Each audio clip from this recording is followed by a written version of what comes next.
juízo preconcebido, que se manifesta numa atitude discriminatória perante pessoas, crenças, sentimentos e tendências de comportamento. Preconceito é uma ideia formada antecipadamente e que não tem fundamento sério. Existem diferentes tipos de preconceito: social, sexual, racial, religioso, linguístico e muitos outros. Existe uma conhecida pergunta na Bíblia, Novo Testamento, carregada de preconceito. Essa pergunta foi feita por um homem chamado Natanael, que se tornou discípulo de Cristo, quando ele ouviu, a princípio, falar a respeito de Jesus. Eu já mostro aqui na Bíblia para você. Essa pergunta está registrada no Evangelho escrito por João no 1º capítulo. Vamos aqui, se você tem a Bíblia aí e quiser acompanhar também. Evangelho escrito por João, capítulo 1. Eu leio nos versos 45 e 46. Está escrito assim: Filipe encontrou Natanael e lhe disse: achamos aquele de quem Moisés escreveu na lei, e a quem se referiram os profetas, Jesus, o Nazareno, filho de José. Então Natanael perguntou: de Nazaré pode sair alguma coisa boa? Filipe respondeu: venha ver. Olha só, essa é boa, não é? A Bíblia diz que Filipe, ele encontra Natanael e lhe diz: olha, nós achamos aquele de quem Moisés escreveu na lei. Ou seja, nós achamos o Messias. E é Jesus Nazareno, filho de José. Mas aí Natanael diz assim: de Nazaré pode sair alguma coisa boa? Nazaré era um pequeno vilarejo, cerca de 100 quilômetros ao norte de Jerusalém, um lugar conhecido por sua impiedade. Você sabe que há muitos pressupostos que estão estabelecidos assim como fruto de generalizações. Geralmente esses pressupostos são chamados de estereótipos ou rótulos. Já ouviu dizer, por exemplo, que americanos são arrogantes, argentinos são orgulhosos, muçulmanos são perigosos, terroristas, carioca é malandro, gaúcho é papudo, convencido, baiano é preguiçoso, é folgado. Como eu disse, esses são rótulos, são estereótipos, generalizações negativas que as pessoas criam, e essas generalizações, elas estão carregadas de preconceito. Vou falar nessa história de baiano preguiçoso, baiano folgado. Eu me lembro quando fui a São Paulo estudar teologia, saí da minha cidade, Vitória da Conquista, no interior da Bahia, e fui estudar no UNASP, campus de São Paulo, na região de Santo Amaro. E isso foi no princípio do ano de 1984, já faz um bom tempo. E eu cheguei para estudar ali, e logo no meu primeiro dia de aulas eu tive uma experiência interessante. Eu me senti vítima de preconceito. Eu já contei essa história aqui. É uma história simples, mas é boa, e eu acho que ilustra bem. Eu cheguei ao colégio para estudar na parte da manhã e trabalhar na parte da tarde. O meu trabalho à tarde era para pagar parte dos meus estudos, exatamente com o trabalho. E eu fui designado para trabalhar na horta do colégio. E eu nunca havia trabalhado assim em lavoura, agricultura, não tinha nem noção como fazer isso. Mas fui de manhã para a aula, para a faculdade, e de tarde, 1h da tarde, eu fui me apresentar lá na horta para começar o meu trabalho. Quando eu estava seguindo para a horta, eu perguntei a um amigo que já trabalhava lá e disse: como que é o chefe lá da horta? Ele é gente boa? Como é que é? Ele falou: não, é um japonês. Eu pensei: japonês? Olha o preconceito. Eu pensei assim, é que japonês geralmente é muito exigente, assim, muito trabalhador, e eu pensei, esse deve ser um chefe enjoado, assim, chato. E eu disse para aquele moço, como é o nome dele? Ele disse, é o seu Fumiaki. E eu pensei, misericórdia, Fumiaki? Isso é nome de chefe? Com um chefe desse eu estou perdido. Veja, às vezes a gente tem preconceito, né, com nacionalidade, até com nome de pessoas. E eu cheguei lá e me apresentei, eu vi o japonês, me aproximei dele e disse, seu Fumiaki, eu fui designado para trabalhar aqui. E ele olhou para mim e disse, qual nome, como chama? Eu disse, seu Fumiaki, meu nome é Gilson Brito. Aí ele olhou lá numa lista e marcou, Brito, marcou, ok. Aí ele disse assim para mim, de onde vem? Eu disse, seu Fumiaki, eu venho de Vitória da Conquista, na Bahia. Ele disse, Bahia? Eu disse, sim, Bahia. Ele disse, Bahia não bom. Eu disse, como assim, seu Fumiaki? Bahia é bom. Eu já estava com receio de ser japonês, com o nome de Fumiaki. E ainda foi me dizer, Bahia não bom, eu já fiquei chateado. Eu disse, não, seu Fumiaki, Bahia é bom. Ele, não, Bahia não bom. E eu me lembrei do conselho da minha mãe, olha, não tenha problema com ninguém, especialmente com o chefe. E aí eu fiquei meio sem graça e resolvi perguntar e disse assim, seu Fumiaki, por que Bahia não bom? Ele disse assim, Bahia não gosta de trabalho. E eu pensei, misericórdia, essa fama já chegou no Japão. Você sabe que existe esse tipo, né, de calúnia, de injúria, essa perseguição com os baianos de que não gosta de trabalho.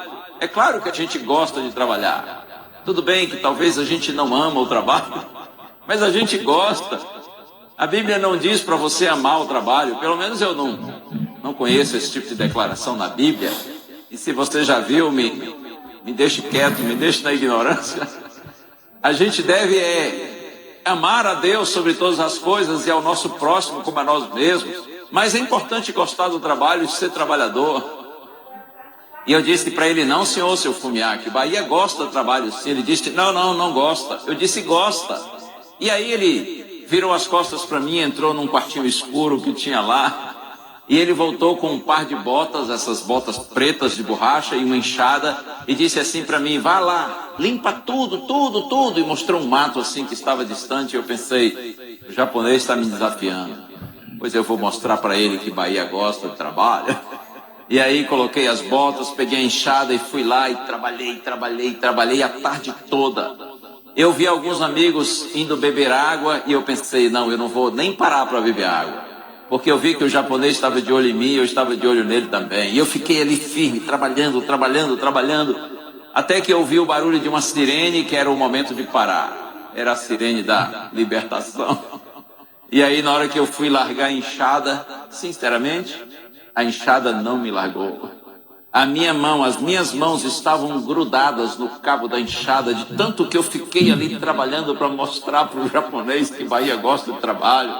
E eu dei duro ali, mas na hora de abrir as mãos, de largar o cabo da enxada, meus dedos estavam assim duros, presos e eu me lembro que foi com dificuldade que eu consegui abrir, minhas mãos estavam cheias de bolhas, assim, tudo ardendo, doendo.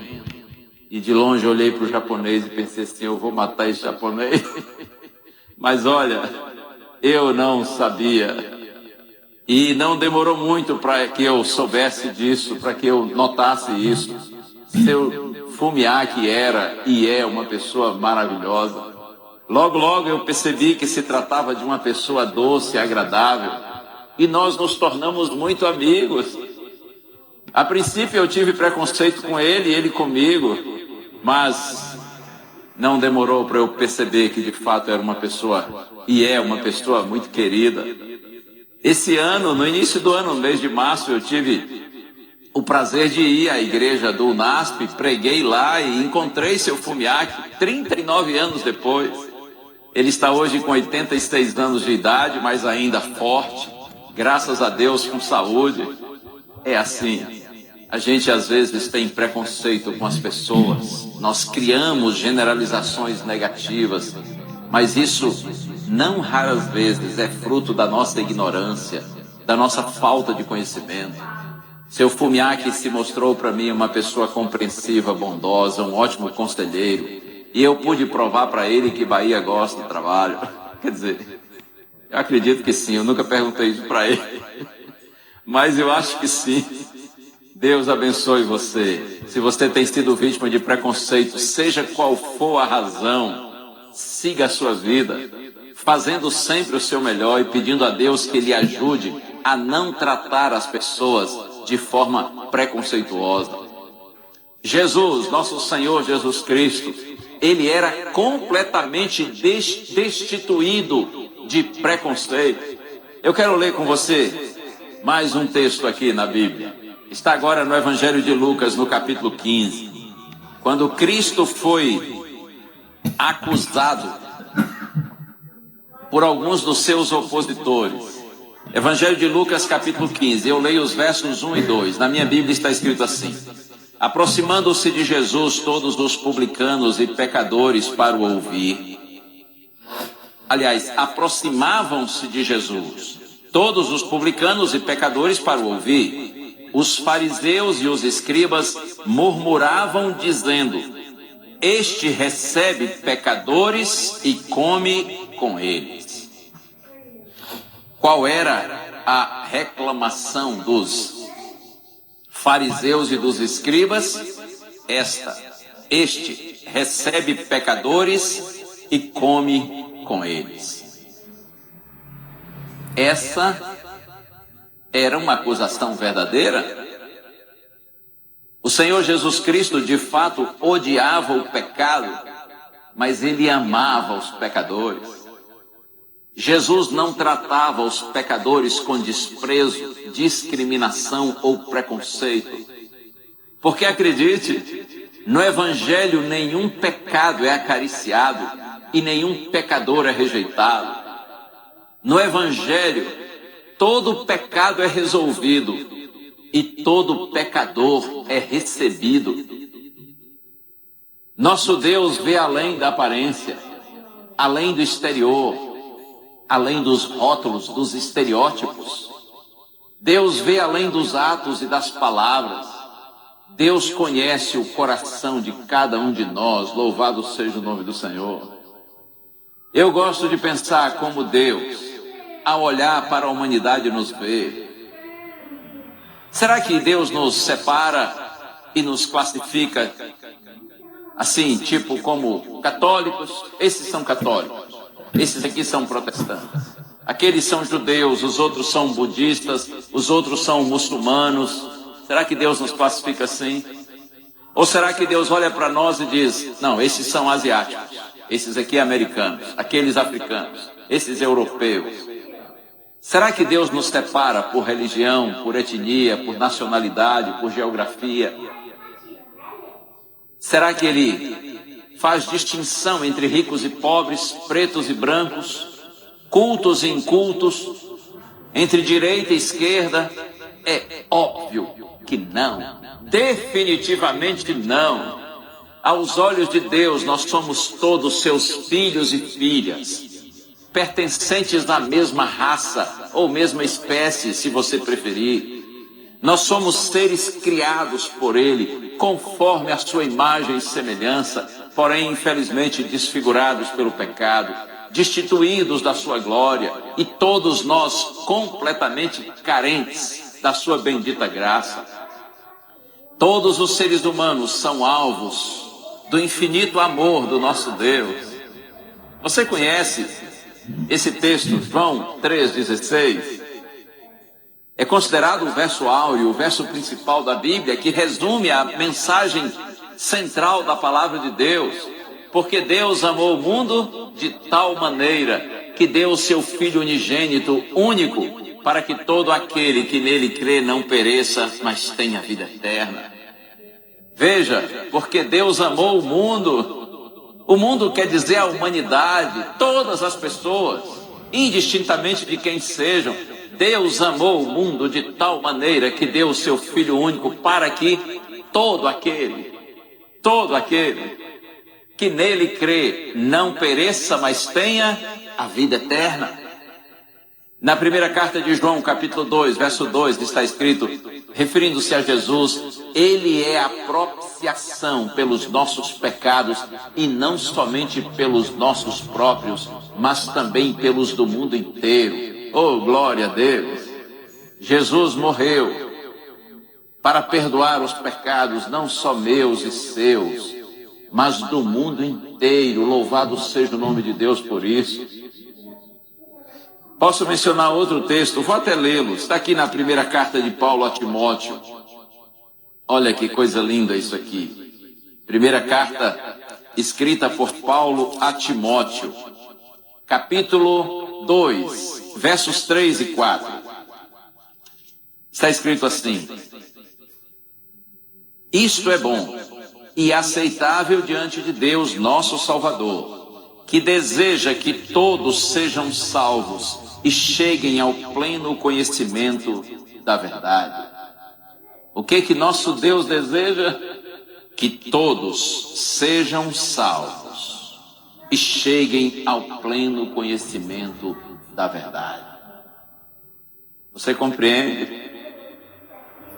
Quando Deus olha para a humanidade, independentemente do lugar onde as pessoas vivam, do pensamento que elas tenham, seja na questão política,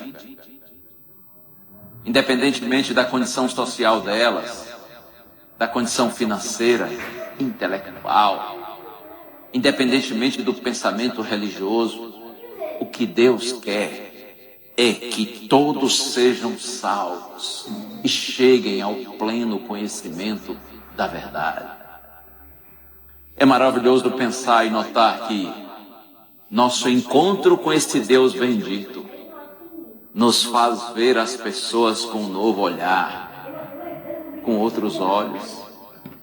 Quando você se encontra com Deus, você vê a humanidade, homens e mulheres, com os olhos de Deus. Quando você vive na luz do Evangelho, na luz do reino de Deus, tendo a perspectiva da eternidade, seus valores mudam, suas prioridades são redefinidas. Quando nós temos a visão de Deus, isso influencia o modo como nós usamos nosso tempo, nossos recursos, como nós usamos nosso conhecimento e nossas competências, como nós mantemos nossos relacionamentos. A visão de Deus altera a vida da gente. Até como nós cuidamos do nosso próprio corpo. O encontro com Deus modifica significativamente a maneira como nós vemos nossos semelhantes, porque nós passamos a ter uma visão mais ampla, mais profunda, diferenciada da vida e das pessoas. A gente passa a ter uma visão destituída de preconceitos. Certo dia o apóstolo Paulo, estando na cidade de Atenas, na Grécia, tendo a oportunidade para pregar, para discursar a não cristãos, ele disse as memoráveis palavras registradas aqui no livro de Atos dos Apóstolos, capítulo 17. Paulo diz assim: Senhores, eu anuncio a vocês o Deus que fez o mundo e tudo o que nele existe, sendo ele Senhor do céu e da terra. Ele mesmo, diz Paulo, é quem a todos dá vida, respiração e tudo mais. De um só homem, Deus fez todas as nações para habitarem sobre a face da terra. E Paulo diz assim: pois nele nós vivemos, nos movemos e existimos. Significa que pela criação divina, somos todos filhos e filhas de Deus. Nós cristãos entendemos desta maneira: Deus é o Criador de todos nós. Então nós somos filhos dele, consequentemente somos todos irmãos. Essa é a mensagem que Paulo, inclusive, apresenta ao escrever à igreja na carta aos Gálatas. Eu leio para você. Carta aos Gálatas, no capítulo 3, versos 26 a 28. Isso, Gálatas 3, 26 a 28. Veja, como eu disse, pela criação nós somos todos irmãos uns dos outros. Nós todos, seres humanos, somos irmãos. E nós devemos nos tratar uns aos outros sem preconceito algum. Mas, observe, quando você se converte a Cristo, você passa a ter uma visão ainda mais profunda desse seu vínculo, dessa relação com as pessoas. Porque aqueles que também estão convertidos a Cristo, eles passam a ser seus irmãos não só pela criação, mas até mesmo pela redenção, pela experiência da salvação. E é isso que Paulo escreve à igreja, e eu leio aqui para você. Pois todos vocês são filhos de Deus, mediante a fé em Cristo Jesus. Porque todos vocês que foram batizados em Cristo, de Cristo se revestiram. Assim sendo, não pode haver judeu, nem grego, nem escravo, nem liberto, nem homem, nem mulher, porque todos vocês são um em Cristo Jesus. Por 3 vezes, nesses versos que li, Paulo faz questão de dizer: todos vocês são filhos de Deus. Todos vocês que foram batizados em Cristo Jesus, todos vocês são um em Cristo Jesus. Que lindo isso! Como é maravilhoso saber disso. Todos nós, seres humanos, segundo a palavra de Deus, somos irmãos. E a gente passa a ter um vínculo ainda mais forte com aqueles que, assim como nós, aceitam Jesus como Senhor e Salvador. Porque agora nós somos filhos de Deus, tanto pela criação como pela redenção. Se já devíamos nos considerar como irmãos pela criação, agora somos irmãos ainda mais, também pela redenção. É por isso que o cristão não deve ter preconceito para com ninguém, nem para com aqueles que não servem a Deus, não andam nos caminhos de Deus, e é claro, nem para com aqueles que estão andando no mesmo caminho que nós, ainda que às vezes fazendo parte de alguma outra denominação cristã. O cristão vê a todos desta maneira. Mas olha, os apóstolos de Cristo, eles demoraram para ter essa compreensão.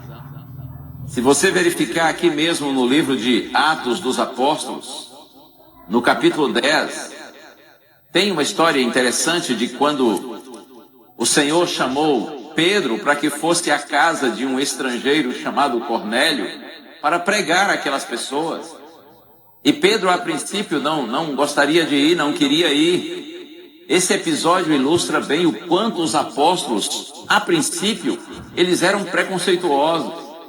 Atos dos Apóstolos, capítulo 10. Eu vou ler aqui a princípio os versos 1 e 2, está escrito: em Cesareia morava um homem chamado Cornélio, que era centurião de uma companhia do exército chamada Italiana.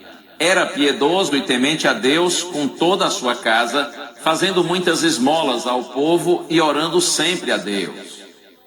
Veja, o texto está falando de um homem chamado Cornélio. Ele era centurião, ou seja, ele era um oficial do exército romano, um líder do exército, mas ele era um homem piedoso, temente a Deus e com toda a sua casa. Era um homem caridoso, fazia muitas esmolas e orava sempre a Deus.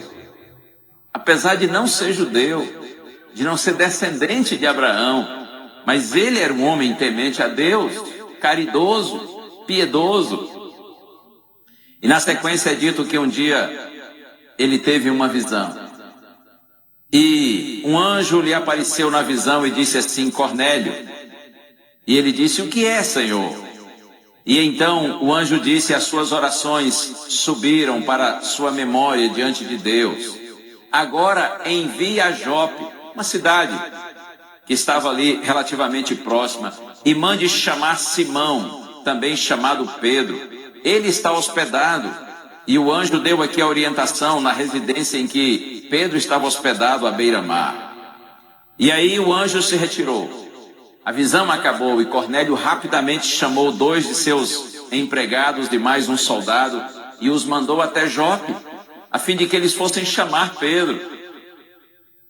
E na sequência, a partir do verso 9, é dito que no dia seguinte, enquanto eles viajavam e já estavam perto da cidade de Jope, Pedro foi orar, não é? Está escrito aqui, Pedro subiu ao terraço por volta do meio-dia a fim de orar, estando com fome. Mas enquanto Pedro esperava que preparassem a comida para ele, lhe sobreveio um êxtase. E olha o que ele viu, verso 11. Ele viu o céu aberto e um objeto como se fosse um grande lençol que descia do céu e era baixado à terra pelas 4 pontas, contendo todo tipo de quadrúpedes, répteis da terra e aves do céu. E ouviu-se uma voz que se dirigia a ele: levante-se, Pedro, mate e coma. E a resposta de Pedro: de modo nenhum, Senhor, porque nunca comi nada que fosse impuro ou imundo. Pela segunda vez a voz lhe falou: não considere impuro aquilo que Deus purificou. E isto aconteceu 3 vezes e em seguida aquele objeto foi levado de volta para o céu. Você compreendeu? Pedro está esperando a refeição que está sendo preparada e ele está lá no terraço de uma casa refletindo, orando, quando de repente lhe aparece em visão esse grande lençol contendo todo tipo de animais e uma voz que diz assim: mate e coma. Pedro diz assim: não, Senhor, eu nunca comi animal assim, impuro ou imundo. Seguindo a determinação de Deus que está registrada no livro de Levítico, capítulo 11, os animais que podem ser usados como alimento e outros que não. Pedro diz: não, mas eu nunca comi animal assim, impuro ou imundo. E a resposta do anjo foi, aqui está: não considere. Levante-se, Pedro, mate e come. Pedro respondeu: de modo nenhum, Senhor, porque nunca comi nada que fosse impuro ou imundo. E pela segunda vez a voz lhe falou: não considere impuro aquilo que Deus purificou. E aí, quando o lençol sumiu, a visão acabou, está escrito que Pedro ficou perplexo sobre qual seria o significado daquela visão. E nesse momento os homens que foram enviados por Cornélio chegaram e pararam em frente à casa onde Pedro estava hospedado. E enquanto Pedro meditava a respeito da visão, o Espírito Santo lhe disse assim: estão aí 3 homens à sua procura. Portanto, levante-se, desça e vá com eles sem hesitar, porque eu os enviei. Aí Pedro se apresentou aos homens que estavam em frente à porta da casa e disse: sou eu, o homem a quem vocês procuram. E aí a Bíblia diz que Pedro hospedou aqueles homens e no dia seguinte eles foram até ao encontro de Cornélio, lá na cidade de Cesareia. Bom, resumindo aqui a história. Quando Pedro se encontra com Cornélio e com a família de Cornélio, os amigos que estavam ali aguardando, Pedro diz assim: vocês bem sabem, estou lendo agora no verso 28, Atos 10, 28. Vocês bem sabem que um judeu está proibido de se juntar a um gentil ou de entrar na casa dele, mas Deus me mostrou que não devo considerar ninguém impuro ou imundo. Pedro entendeu a mensagem. Apesar de Deus ter lhe mostrado animais, diversos tipos de animais, a mensagem tinha a ver com gente, com pessoas. Por isso que ele diz assim: Deus me mostrou que não devo considerar ninguém impuro ou imundo. E aí, Pedro se coloca à disposição e pergunta a Cornélio o que ele precisa. Cornélio explica a visão que teve e diz para Pedro que ele está ali juntamente com todos os seus prontos. Eles estão prontos para receberem o Evangelho. E agora eu leio versos 34 e 35. Então Pedro começou a falar, ele disse: reconheço por verdade que Deus não trata as pessoas com parcialidade. Todos nós precisamos entender isso. Deus não trata as pessoas com parcialidade, pelo contrário, em qualquer nação, aquele que o teme e faz o que é justo lhe é aceitável. Glória a Deus por isso. Deus não trata as pessoas com parcialidade. Em qualquer nação, em qualquer lugar, aquele que teme a Deus e faz o que é justo lhe é aceitável. Deus não faz acepção de pessoas, Deus não favorece uns e desfavorece outros. E sabe qual foi o resultado disso aqui? Cornélio, a família dele e amigos, todos foram batizados e sobre eles desceu o Espírito Santo. Deus não trata as pessoas com parcialidade. Todos aqueles que temem a Deus, que reconhecem que Deus é Deus, que o colocam no centro de sua vida e procuram andar com retidão, com sinceridade nos caminhos do Senhor, dentro, evidentemente, da sua compreensão, das oportunidades que tem tido. Estes todos são agradáveis aos olhos do Senhor. Louvado seja o nosso Deus. Que Deus nos ajude a olharmos as pessoas com os olhos dele. Uma visão completamente destituída de preconceito. Porque acredite, preconceito destrói sonhos, destrói relacionamentos. Preconceito destrói vidas. O preconceito machuca. O preconceito fere. O preconceito é um mal, é uma doença, para a qual não existe remédio nas farmácias, mas em Deus. É pela ligação com o nosso Senhor, insisto, que nós nos vemos e vemos as pessoas com outros olhos, com os olhos de Deus. Que Deus nos abençoe. E cada dia mais o Espírito Santo atue em nossa mente, em nosso coração, e que a palavra de Deus nos esclareça e nos mostre como nós devemos viver, como nós devemos nos relacionar com o nosso Senhor e com os nossos semelhantes, sempre com respeito, com bondade, com carinho, com amor.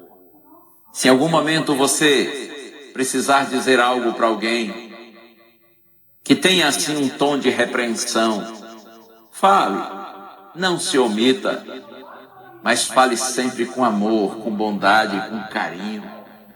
Assim Deus usa você para abençoar a vida dos outros, inclusive daqueles que pensam, falam e agem de forma contrária à palavra do Senhor. Deus quer nos usar para abençoá-los, mas nós só conseguimos alcançá-los quando nós somos destituídos de preconceito e tratamos essas pessoas com respeito, com carinho, com bondade e amor, como nosso Senhor Jesus Cristo fez, para nos deixar o exemplo. É hora da música. Ouça agora.